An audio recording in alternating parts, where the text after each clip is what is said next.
One of the best things I've learned is that anyone has what it takes to travel the hard road, to walk the path that leads to success. I have a self-talk. It's called my cookie jar. The 95% love stagnation. It's all about, clinging to the safe harbor of the known, living out the best years of your life, watching television in the subdivision. Want to be happy? Build a life, not just a business. Living that believing life. Out here living that believing life. Every day we living that believing life. Hustle like we living that believing life. Living life, yeah, so we grinding it out. Every single day we be grinding it out. Hustle like we living that believing life, oh. That believing life, oh. Hey, it's Carmichael, and this channel was created to help you overcome the #1 challenge that is holding you back, a lack of belief in yourself. You watch these videos because you know there's something more inside you too. You've got Michael Jordan level talent at something. So today, let's live your best belief life and learn the powerful habits that super successful people use daily. Enjoy. Okay, let's kick it off with habit number 1, shift from stagnation to optimization with Robin Sharma. The 95% love stagnation. It's all about, clinging to the safe harbor of the known, living out the best years of your life, watching television in the subdivision. Stagnation, the same conversations with the same people, the same books, the same kind of work, the same thinking. Why? Because they're frightened to go out into the blue ocean of possibility. But Papa Wallenda, the great high wire walker, said it so well. He said, life is lived out on the wire. The rest is just waiting. Shift from stagnation to optimization so that everything you touch gets better, so the books you read get better, so the things you think get better, so your conversations get better, because if you're the smartest person in your social circle, today is the day to start a new social circle. To shift from the past into the beauty of the future.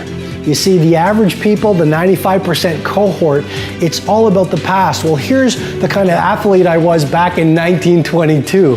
And then they start blaming their past for why their lives are not working. But if you're addicted to your past, of course you're never going to do anything amazing in your future. And the Game Changer is all about a bold and brave and gorgeous future, making every day better than yesterday, making the coming year better than last year, even if last year was the single best year of your life. Now, we all get heartbroken, we all get hurt, we all experience adversity. So the real key is to see the past as a university toward mastery. Basically ask yourself, how can I leverage the heartbreak? How can I leverage my trial? How can I leverage that dark time in the valley of pain that I went through 2 years ago or last year to bring on more humility, more bravery, more humanity, more light, more love, more mastery into the world? Habit number 2, don't rely on motivation, get disciplined with Jocko Willink.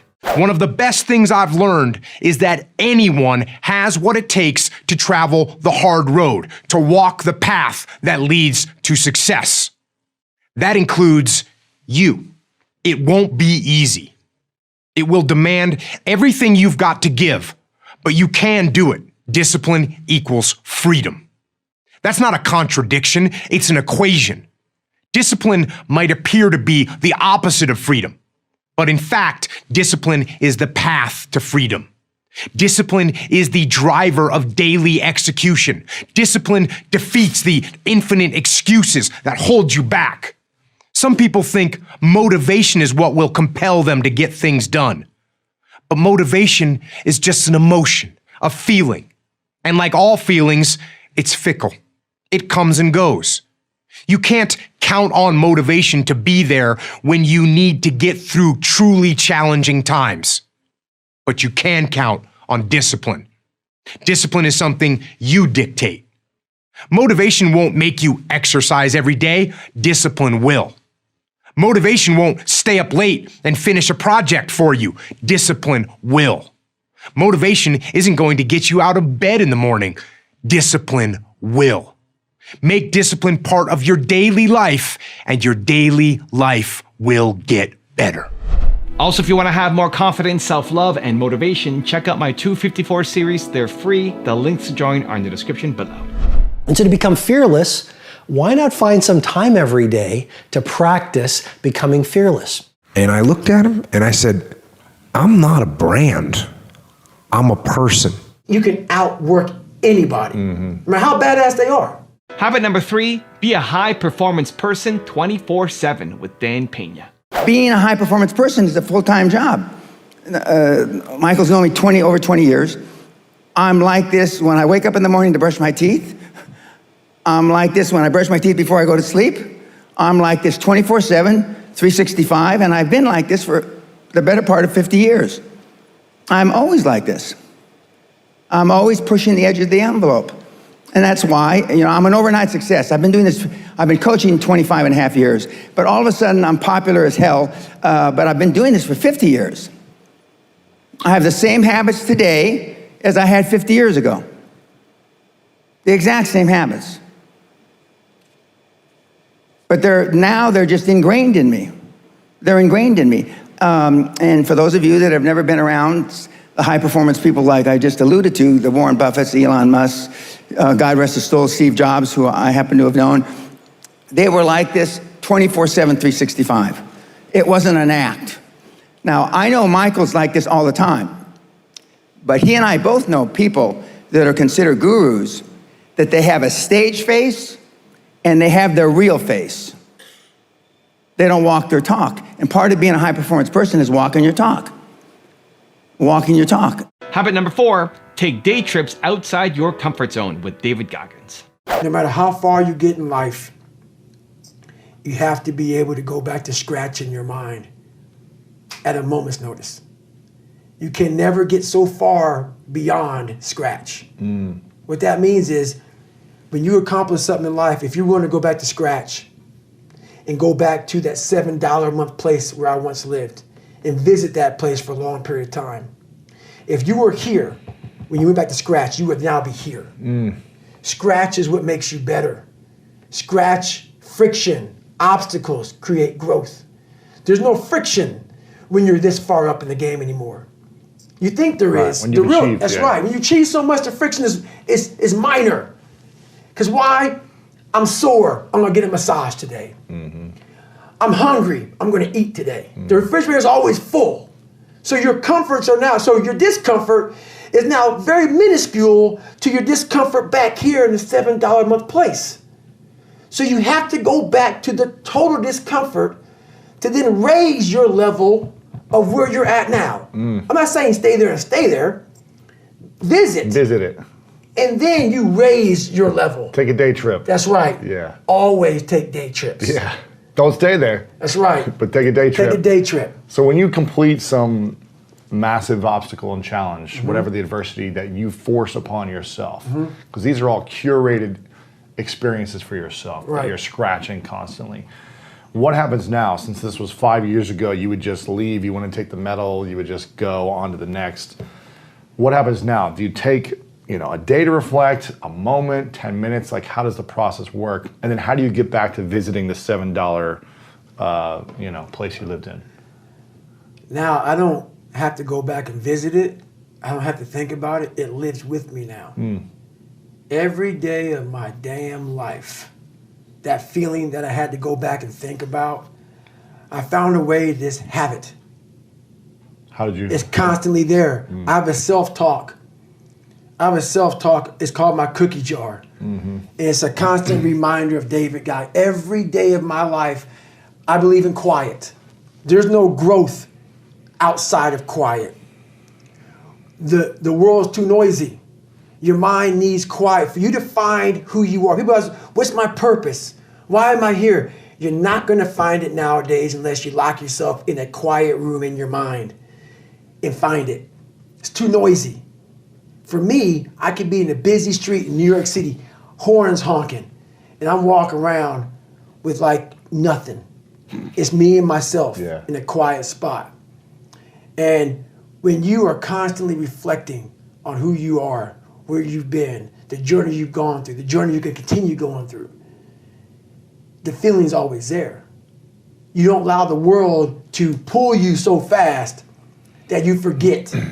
You don't allow yourself to pull you so fast that you forget. It's not about staying in that moment. It's about you want to get to the point where that feeling follows you like breathing. It becomes a part of your life, part of your DNA.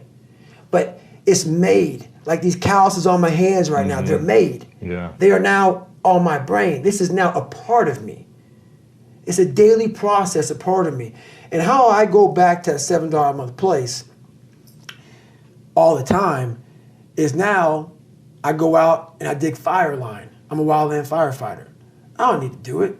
I'm a 43-year-old man. I work with 27-year-old kids. Yeah. I'm a rookie. Every day I'm a rookie, it feels like. And Why do you do it? that's why I do it, man. And habit number 5, the last one before a very special bonus clip, is trade your life for worthy goals with Bob Proctor. The law of success is a pretty interesting concept. There's been books written on it, stories told on it. Lives have been spent looking for it. Let's understand that everything operates by law. The whole universe operates by law. The best definition of success I have ever heard was one that Earl Nightingale originated way back in 1959. He said, success is the progressive realization of a worthy ideal. Well, let's break that down for a moment.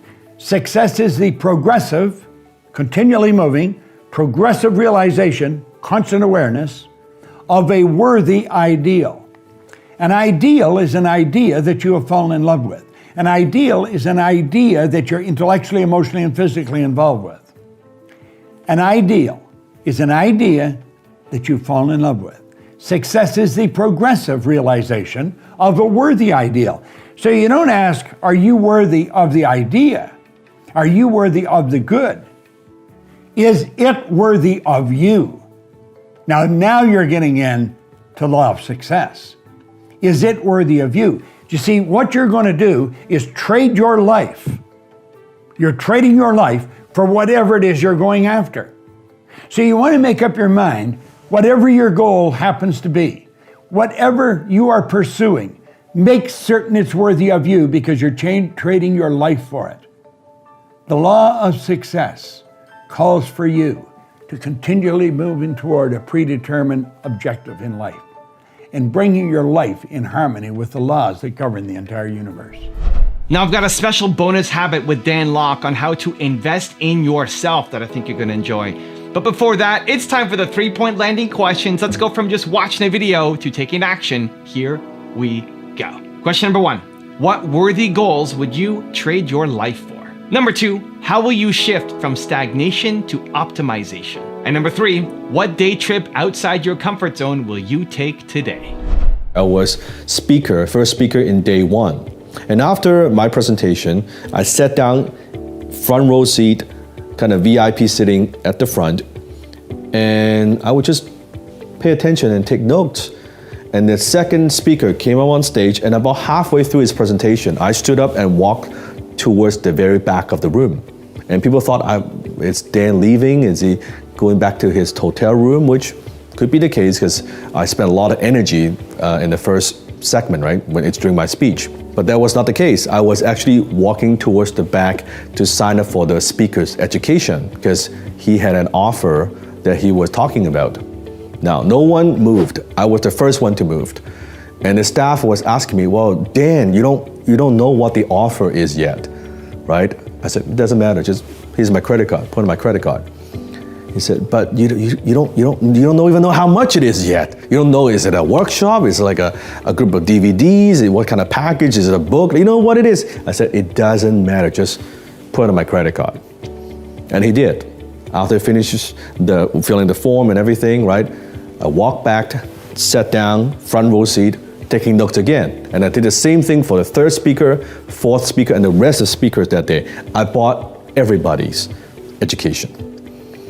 And at the end, one of the staff couldn't help. He said, Dan, I don't understand. Like, why are you investing and buying all these courses? Like, don't you teach into the marketing? I mean, you're an expert on this subject. I mean, look, I saw your presentation. I saw your screenshot. I mean, you make millions of dollars online. Like, Why are you buying all these courses?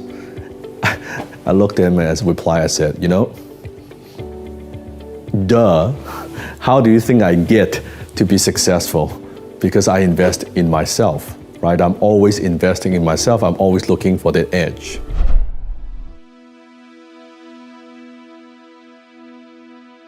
If you want to know why your comfort zone is destroying your life, check out the video right there next to me. I think you'll enjoy it. Continue to believe, and I'll see you there.